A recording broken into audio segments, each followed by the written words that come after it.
Ephesians chapter 5 verse 3 to 4. 1, 2, 3.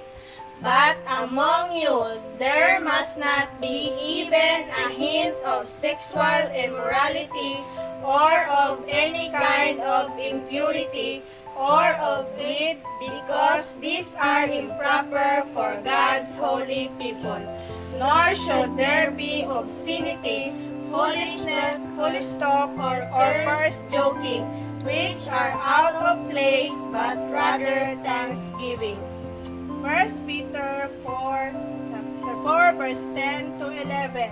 1, 2, 3.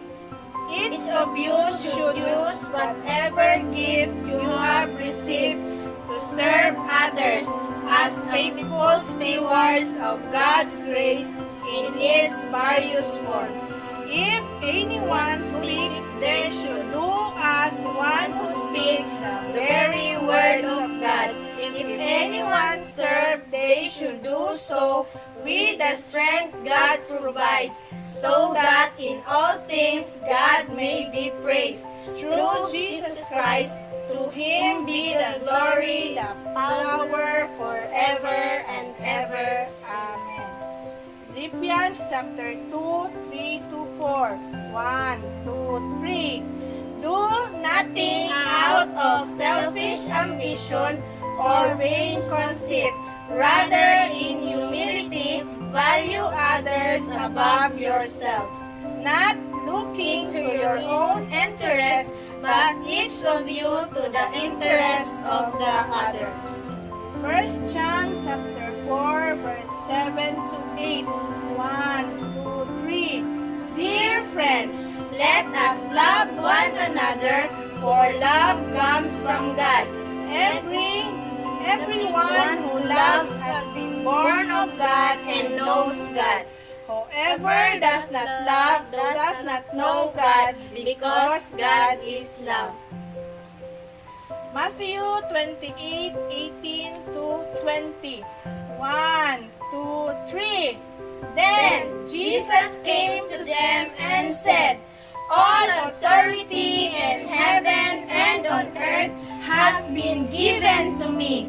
Therefore, go and make disciples of all nations, baptizing them in the name of the Father, and of the Son, and of the Holy Spirit, and teaching them to obey everything I have commanded you.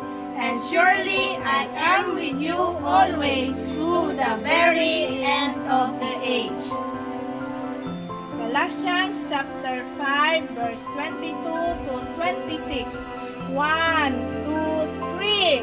But the fruit of the Spirit is love, joy, peace, forbearance, kindness, goodness, faithfulness, gentleness, and self-control.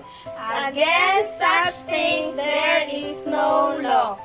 Those who belong To Christ Jesus have been crucified by the flesh with its passion and desires. since We live by the Spirit, let us keep in step with the Spirit. Let us not become conceited, provoking and envying each other. Ephesians chapter 4, verse 2 to 4. 1, 2, 3. Be Completely humble and gentle. Be patient, bearing with one another in love. Make every effort to keep the unity of the Spirit through the bond of peace. There is one Body and one Spirit, as you were called to hope when you were called. 1 Peter verse 23. 1, 2, 3. For you have been born again, not of perishable seed, but of imperishable, through the living and enduring Word of God. 2 Timothy chapter 3, 14 to 17. 1, 2, 3. But as for you, continue in what you have learned and have become convinced of, because you know those from whom you learned it, and how from infancy you have known the Holy Scriptures, which are able to make you wise for salvation through faith in Christ Jesus.